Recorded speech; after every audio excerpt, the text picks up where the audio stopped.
बिस्मिल्लाहिर्रहमानिर्रहीम। इय्याका नअबुदु व इय्याका नस्तईन। जैसे हमने लास्ट वीडियोस के अंदर आपने पता होगा कि हमने जो अभी पिछली वीडियो देखी थी उसके अंदर डेफ़ी हेलमन देखा था। और अब इसके बाद जो था हमने आपका नेक्स्ट जो टॉपिक है वो सबसे ज़्यादा इम्पोर्टेंट टॉपिक है, क्योंकि इसके अंदर आपको बहुत सारे फॉर्मूलाज यूज़ होंगे। इसका नाम है डिजिटल सिग्नेचर्स का algorithm.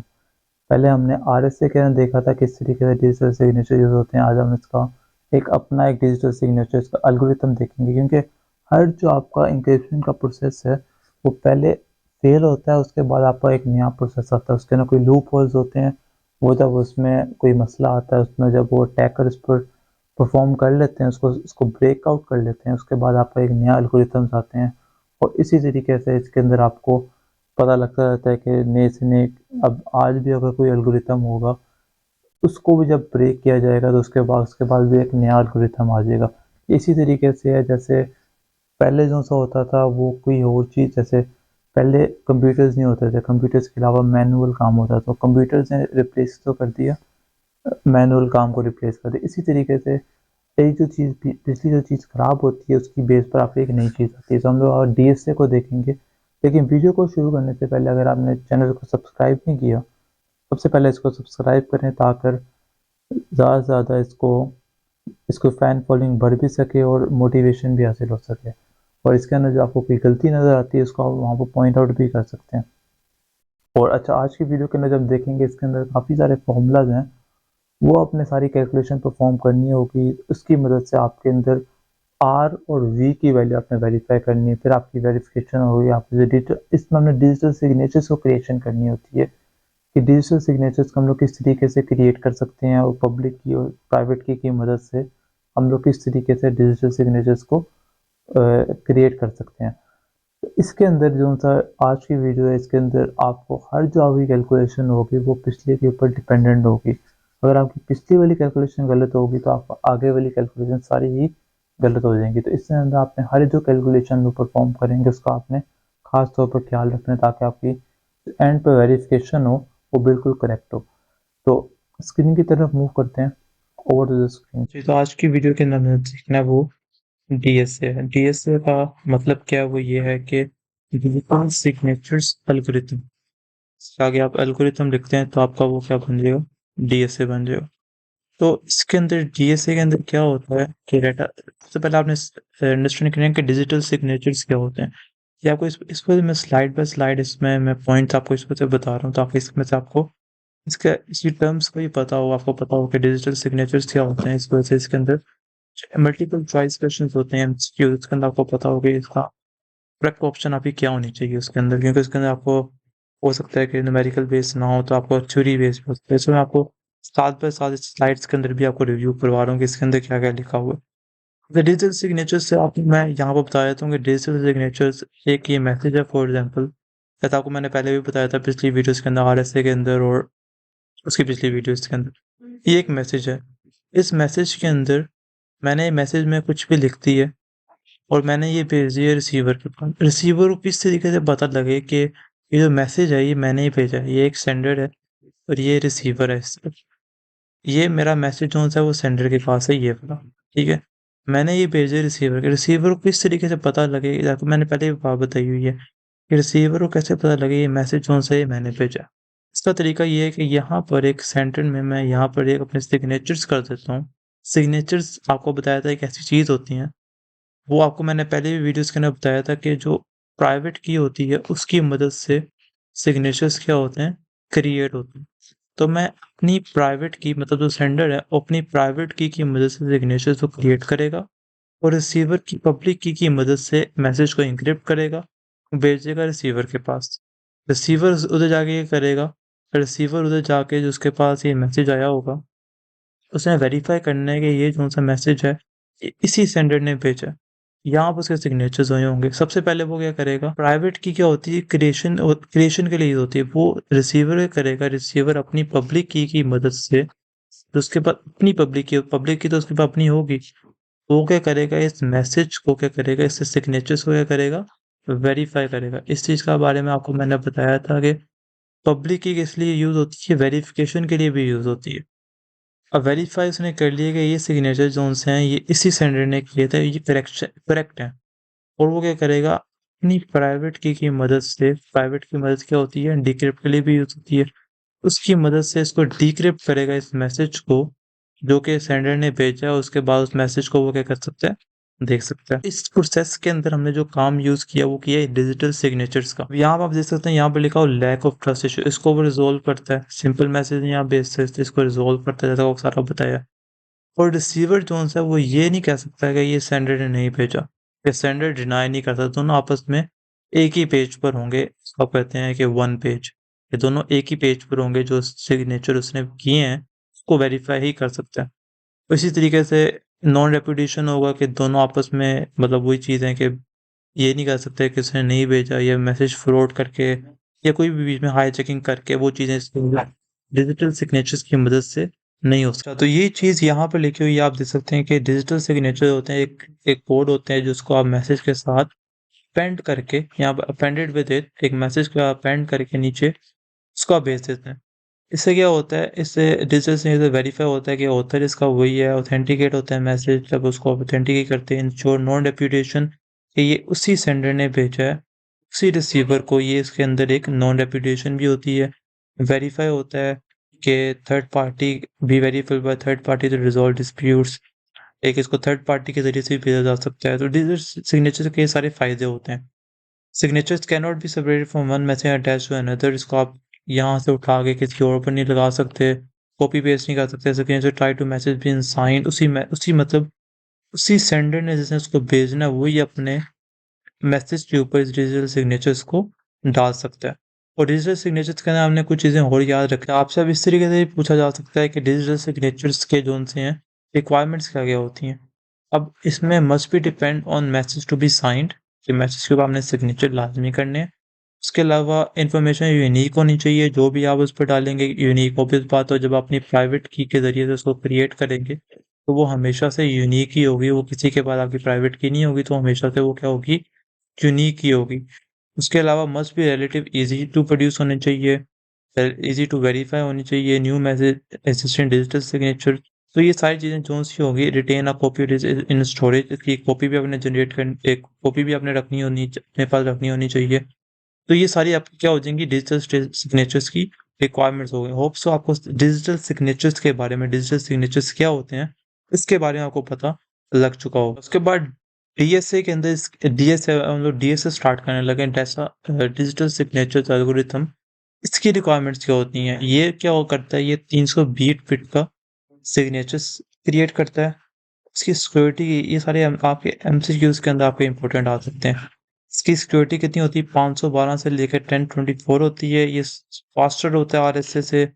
Digital signature scheme only, सिर्फ डिजिटल सिग्नेचर इसमें यूज होते हैं।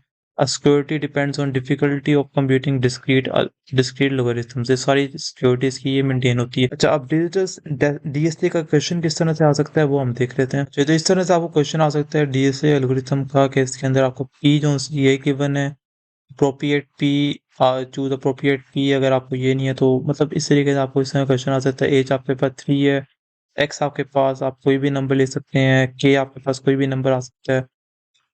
हैश फंक्शन है ये, इसको इसका क्या, इसका नंबर है 5। हमने कैलकुलेट क्या करना है, सिग्नेचर कैलकुलेट करना है आर ओ एस के, और उसको वेरीफाई करना है कि वी के, हमने वेरीफिकेशन भी करनी है कि इसका आंसर सेम आता है या नहीं आता। अच्छा, अब इसको सॉल्व कर लेते हैं। इसको किस तरीके से सॉल्व करते हैं वो हम देख लेते हैं। इसके अंदर अब इन्होंने इस सारी चीज़ें आपको गिवन थी, ये मैंने यहाँ पर ऊपर आपके सामने यहाँ पर लिख दी हैं। अच्छा, इसके अंदर अब सबसे पहले आपने नेक्स्ट काम क्या करना है, सबसे पहले आपने देखना है कि आपको पी गिवन है। अगर आपको पी गिवन है तो आपने क्या फाइंड आउट करना है, क्यू फाइंड आउट करना है। अच्छा, ये इसका किस तरीके से हम लोग क्यू फाइंड आउट करेंगे, तो इस तरीके से करेंगे। इसका फॉर्मूला जो होता है वो ये होता है कि पी -1 मोड ऑफ क्यू, मतलब इस तरह से कि p-1, p की वैल्यू क्या है, 36 है, 37 है, 37 -1 क्या हो गया, 36 हो गया। और 36 का हमने क्या ले लेना है, मोड ऑफ क्यू ले लेना है। अच्छा, क्यू की वैल्यू आप कहेंगे क्यू की वैल्यू नहीं गिवन। क्यू की वैल्यू हम लोग किस तरीके से फाइंड आउट करेंगे, आपने इसका मोड तब तक लेते रहना है, मतलब जब तक इसका आंसर इक्वल टू 0 नहीं आ सकता, आपने तब तक इसका मोड लेते रहना है, तब आपके पास क्यू की वैल्यू आ जाएगी। अभी कैसे करेंगे, इसी तरीके से करेंगे। 36 यहाँ पर लिखा हुआ है, तो आपने इसको 36 मोड आप डिफरेंट नंबर से ट्राई करें। पहले आप 1 से ट्राई करें कि इसका आंसर 0 आता है कि नहीं आता। फिर उसके बाद मतलब क्यू की वैल्यू आप चेंज करते हैं, जैसे हमने पीछे हमने टाइमर के अंदर किया था, डी की वैल्यू हमने फाइंड आउट की थी पिछली वीडियोस के अंदर। इसी तरीके से हमने यहाँ पर भी आपने एक आई जिसको कहते हैं कि आपने काउंटर लगा देना है 36, उसके बाद आपने मोड लेके चेक करें 2 के साथ इसका आंसर 0 आता है कि नहीं आता। इसी तरह आप 36 को मोड लेके देखें 3 के साथ इसका आंसर 0 आता है कि नहीं आता। तो मेरे ख्याल से 3 और 2 के साथ आ जाता है। तो अगर 3 के साथ तो आप 3 इसको ले लें एज अ मोड, क्यू की वैल्यू आप ले लें 3, तो आपके पास क्या आ जाएगा, इसका आंसर इज इक्वल्स टू 0 आ जाएगा। तो इसका मतलब है क्यू की वैल्यू आपने फाइंड आउट कर ली है, यहाँ पर आ जाएगा 3 आ जाएगा। तो हमने पहली वैल्यू फाइंड आउट कर ली जो कि है 3। और अगर आपको क्यू की वैल्यू गिवन हो और आपने पी की वैल्यू फाइंड आउट करनी हो, तब भी आप इसी तरीके से करेंगे कि फॉर्मूला आपके पास सेम रहेगा, P minus one mod Q, ये फॉर्मूला आपके पास सेम रहेगा।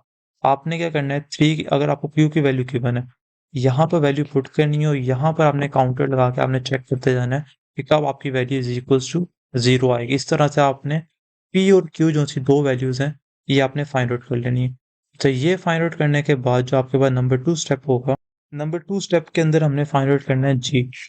जी की वैल्यू क्या होती है, जी का फॉर्मूला क्या होता है, वो होता है एच पी माइनस वन, उसके बाद डिवाइड कर देना है क्यू के साथ, और आपके पास मोड क्या आ जाएगा, पी आ जाएगा। ये आपका पहला फॉर्मूला है। जी के अंदर आप कैसे कैलकुलेट करेंगे, जी इज इक्वल्स टू एच की वैल्यू आपको ऊपर गिवन थी जो कि आपके पास ये है 3। तो यहाँ पर आप क्या लिखेंगे, 3 पी माइनस वन, पी की वैल्यू क्या थी 37, 37 माइनस वन 36 आया, डिवाइडेड विथ क्यू की वैल्यू मैंने 3 निकाली थी, डिवाइडेड विथ 3 करें, इसका आंसर क्या आ जाएगा, जो भी आएगा अभी इसको कैलकुलेट कर लेते हैं। मोड पी, पी की वैल्यू आपके पास क्या थी 37 थी। क्या इसको सोल्व करेंगे, 36 डिवाइडेड विथ 3 एक नंबर आएगा, जो भी नंबर आएगा 30 इज इक्वल टू जी की वैल्यू आपके पास कितनी आ जाएगी, 10 आ जाएगी। ठीक है, तो ये हमने दूसरी वैल्यू फाइंड आउट कर ली जो कि है जी। अच्छा, अगली वैल्यू जो हमने फाइंड आउट करनी है वो है आपके पास y। y हम लोग इस तरीके से फाइंड आउट करेंगे, y हम लोग तब फाइंड आउट कर सकते हैं जब आपके पास g आ जाएगा। तो ये सारी वैल्यू जो सी है एक दूसरे के ऊपर डिपेंडेंट है, एक वैल्यू फाइंड आउट होगी फिर ही आप अगली वैल्यू फाइंड आउट कर सकते हैं। तो y की वैल्यू के लिए फॉर्मूला क्या है, g पावर x मोड आपके पास क्या है p, ये इसका वैल्यू है y की वैल्यू फाइंड आउट करने। y आपके अब g आपके पास क्या है 10, x आपके पास क्या है 1, जो आपने ऊपर सपोज किया था x इज इक्वल टू 1। और आपने ये चीज याद रखनी है कि आपकी x की वैल्यू हमेशा q की वैल्यू से कम होनी चाहिए, ये बड़ी नहीं होनी चाहिए। x की वैल्यू हमेशा q की वैल्यू से कम होनी चाहिए, आपने वो सपोज करनी है। अगर आपको गिवन होगी तो q की वैल्यू से कम होनी चाहिए, तो अगर नहीं भी गिवन होगी तो आपने वो वैल्यू सपोज करनी है जो q की वैल्यू से आपकी कम होनी चाहिए।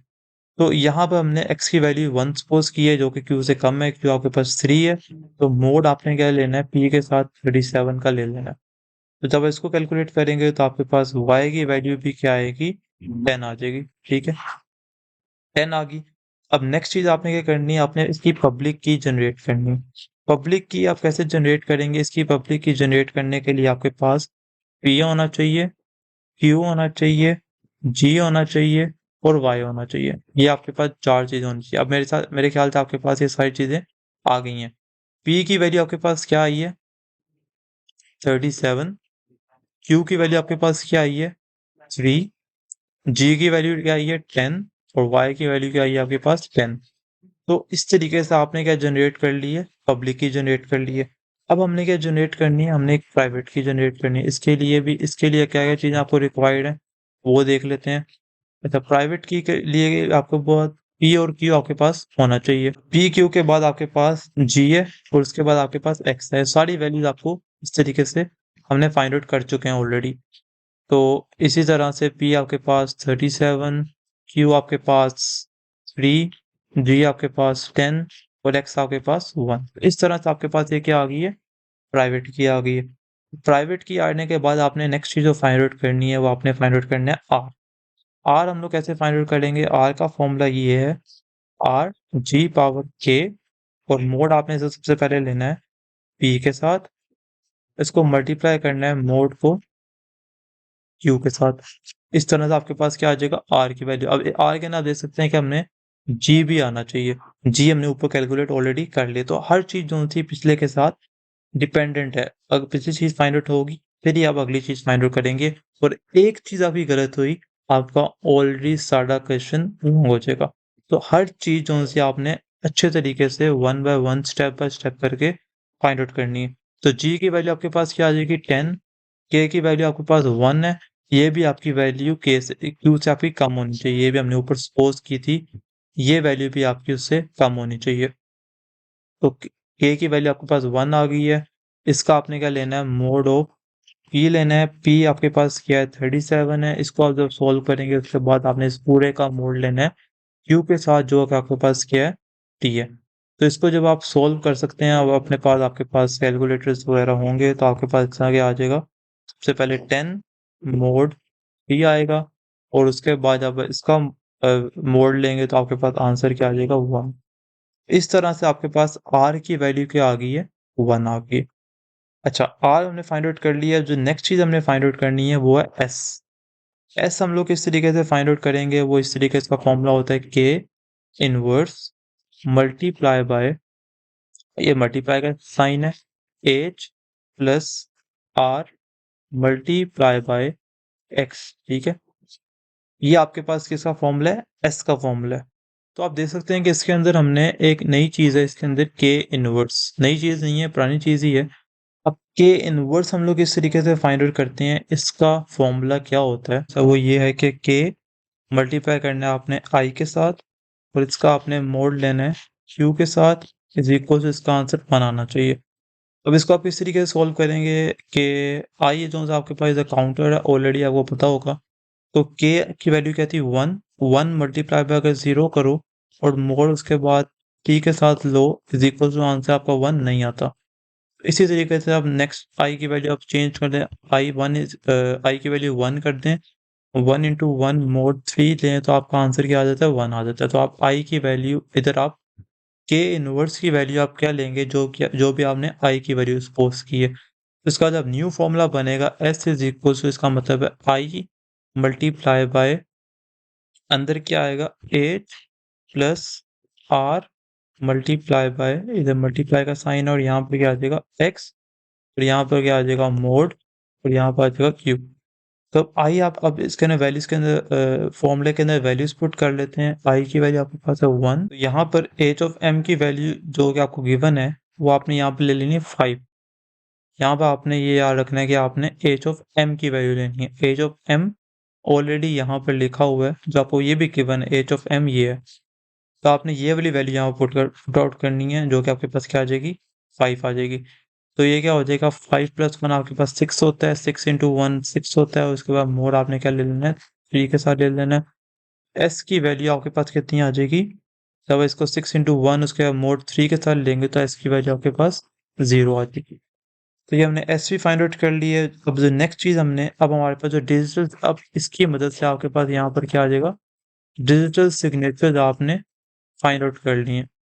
डिजिटल सिग्नेचर्स के अंदर दो चीज़ें थी, एक था आर और दूसरा था एस। तो आर आपके पास, यहाँ पर मैं लिख देता हूँ आर और एस। आर आपके पास कितना निकला है 1, और एस आपके पास कितना निकला है 0। तो ये आपने डिजिटल सिग्नेचर्स को क्रिएट कर दिए। अब आपने क्या करना है, अब आपने इसकी वेरिफिकेशन करनी है, कि वेरीफाई करना है कि जो आपने डिजिटल सिग्नेचर्स भेजे हैं ये आपके पास करेक्ट हैं कि नहीं है। ये हम लोग कैसे कैलकुलेट करते थे, पब्लिक की मदद से। इसका फॉर्मूला क्या है, इसका फॉर्मूला है W is equals to S inverse, उसके बाद आपने इसका लेना है mod of Q. S inverse कैसे लेंगे, सेम वही वाला मेथड है जो हमने के इनवर्स के लिए किया था। यहाँ पर क्या आ जाएगा S multiply by counter I, और मोड आपने किसके साथ ले लेना है क्यू के साथ ले लेना है। सिंपल वही वाला फॉर्मूला इसमें सेम उसी तरह करेंगे, W इज इक्वल्स टू, अब ये क्या आएगा, एस की वैल्यू जब आप कैलकुलेट करेंगे तो आपके पास 0 आएगी, क्योंकि एस की वैल्यू आपके पास 0 है। तो एस इनवर्स की वैल्यू भी क्या आएगी 0 आएगी। 0 का आप मोड़ लें 3 के साथ तो आंसर आपके पास ये भी 0 आएगा, तो आपके पास W इज इक्वल्स टू 0 आ जाएगा। तो ये W फाइंड आउट कर लिया। अब ये चीज़ आगे लिंक है, जो आपने नेक्स्ट चीज़ फाइंड आउट करनी है वो है U ऑफ 1। ये लिंक है पिछली हुई वैल्यू के साथ। इधर क्या आएगा H ऑफ M, तो आगे सारा H of M he use होगा। H of M multiply by W mode of Q। ये अब एच ऑफ एम आपके पास कितना था, ऑलरेडी आपको पता है 5, 0 आपके पास W की वैल्यू 0 है तो ऑलरेडी 0 हो जाएगा। और मोड किसका ले लेंगे, Q के साथ ले लेंगे। Q आपके पास कितनी वैल्यू है, 3 है, तो 5 इंटू 0 आपके पास ऑलरेडी 0 हो जाएगा। और 0 मोड आपने 3 के साथ लेना है तो आपके पास U ऑफ 1 की वैल्यू क्या आ जाएगी, 0 आ जाएगी। अब आपने क्या फाइंड आउट करना है, नेक्स्ट चीज आपने फाइंड आउट करनी है U ऑफ 2 फाइंड आउट करना है। U ऑफ 2 का फॉर्मूला क्या है वो आपको पता है, R मल्टीप्लाई बाय W। और मोड आपने किसका लेना है, U का लेना है। R की वैल्यू आपके पास ऑलरेडी गिवन है 1, W की वैल्यू आपके पास 0, मोड आपने किसका लेना है, 3 के साथ लेना है। तो इस तरह से जब इसका लेंगे तो U ऑफ 2 आपके पास क्या आ जाएगा, ये भी 0 आ जाएगा। अच्छा, अब जो नेक्स्ट चीज हमने फाइंड आउट करनी है V आपका वेरीफाई होना चाहिए, यहाँ पे ले देता हूँ, वेरीफाई होना चाहिए R के साथ। जो आपकी R की वैल्यू है वही आपकी V की वैल्यू कैलकुलेट होनी चाहिए, तब आपका ये वेरिफिकेशन ट्रू होगी। तो V का फॉर्मूला क्या है, V का फॉर्मूला ये है कि V is equals to G U power 1 multiply by Y U power 2। और यहाँ पर आ जाएगा मोड, यहाँ पर आ जाएगा P, और यहाँ पर आ जाएगा मोड ऑफ Q आ जाएगा। यहाँ पर मैं थोड़ा सा आगे करके लिख दूँ, यहाँ पर आ जाएगा मोड ऑफ Q आ जाएगा। अब इसके अंदर हमने क्या करना है, V फाइंड आउट करने के लिए इसके अंदर वैल्यूज पुट करेंगे। G की वैल्यू कितनी शुरू में निकली थी, 10। साथ साथ आप नोट डाउन करते जाए ताकि आपको पता लगे वैल्यूज कौन सी हैं। U1 की वैल्यू 0 मल्टीप्लाई बाय Y की वैल्यू कितनी थी, 10। U2 की वैल्यू कितनी थी, 0। उसके बाद मोड ऑफ P लेना है, मोड ऑफ P कितना है, वैल्यू 37। और उसके बाद आपने इस सारे का क्या ले लेना है, मोड किसका ले लेना है, 3 के साथ ले लेना है। जब इस सारे को सोल्व करेंगे तो आपके पास V कितनी क्या वैल्यू निकलेगी, V इज इक्वल्स टू 1, क्योंकि 10 पावर 0 क्या हो जाएगा, 1 हो जाएगा। 1 को मल्टीप्लाई करना है इसके साथ 1, ये आपके पास कितना निकलेगा, मोड ऑफ 37। उसके बाद आपने इस सारे का ले लेना मोड ऑफ 3 ले लेना है। तो V की वैल्यू इसी तरह आपके पास निकलेगी, 1 निकलेगी आपके पास एंड। अगर आप देखें तो शुरू में जब आपकी जो R की वैल्यू निकली थी वो क्या थी, वो भी 1 थी। तो जब आपने V कैलकुलेट की है सारी कैलकुलेशंस के बाद, तो वो भी आपके पास कितना आया, 1 आया। तो आपने एंड पे ये लिख देना कि so V is equals to 1 और R is equals to 1। It means, इसका मतलब क्या है कि सिग्नेचर जो से आपने किए हैं, जो डिजिटल सिग्नेचर्स आपने प्रोड्यूस किए थे, इज वेरीफाइड। तो ये सारी इसमें कैलकुलेशंस थी जो हमने सॉल्व की हैं डीएसए के अंदर। होप सो आपको इस सारी कैलकुलेशंस की समझ आ गई होगी।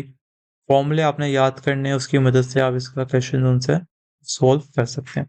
रिव्यू तो हमने देख लिया कि इस तरीके से हमने सारी कैलकुलेशन परफॉर्म की है डीएसए के अंदर। और आपको इस चीज़ का भी पता लग गया होगा कि जो डीएसए होता है इसके अंदर हम लोग किस किस तरह से सारी कैलकुलेशन परफॉर्म करते हैं, और इसके अंदर जो वर्किंग होती है वो किस तरीके से पिछली वाली कैलकुलेशन के ऊपर डिपेंडेंट होती है। अब डीएसए के अंदर कुछ बाकी चीज़ें हम लोग देख लेते हैं। डिजिटल सिग्नेचर्स के अंदर इसका 320 बिट का सिग्नेचर्स होती है, और जिसके अंदर सेंडर और प्राइवेट कीज होती हैं, और एक रैंडमली जो इसके अंदर की होता है वो एक रैंडमली क्रिएटेड नंबर होता है। और एक चीज़ आपने याद रखनी है कि जो डीएसए, ये हमने पढ़ा है डीएसए का एल्गोरिथम ये आरएसए से फास्टर है। तो इस वजह से हम ये, जैसा आपको मैंने पहले बताया था वीडियो के शुरू के अंदर, जब पिछला वाला जब ब्रेक होता है उसके बाद एक नया आता है, तो ये जो सा आरएसए से फास्टर प्रोसेस है, तो इस वजह से भी इसको ज़्यादा यूज़ किया जा सकता है। तो आपने इस तरह के पॉइंट्स को आपने याद रखना है। और इसके अंदर आपने एक चीज़ भी याद रखनी है कि जो डिस्क्रीट के लोगरिथम्स होते हैं उसको इसकी सिक्योरिटी जो होती है उस पर डिपेंड कर रही होती है डिस्क्रीट के लोगरिथम्स के ऊपर। तो इस वजह से ये डीएसए जो होता है काफ़ी ज़्यादा हेल्पफुल होता है। इस तरह से हम लोग नेक्स्ट वीडियोज़ के अंदर बाकी जो इंफॉर्मेशन सिक्योरिटी के अंदर टॉपिक्स हैं उसको देखेंगे। तो मिलते हैं नेक्स्ट वीडियो के अंदर, तब तक के लिए अल्लाह हाफ़िज़।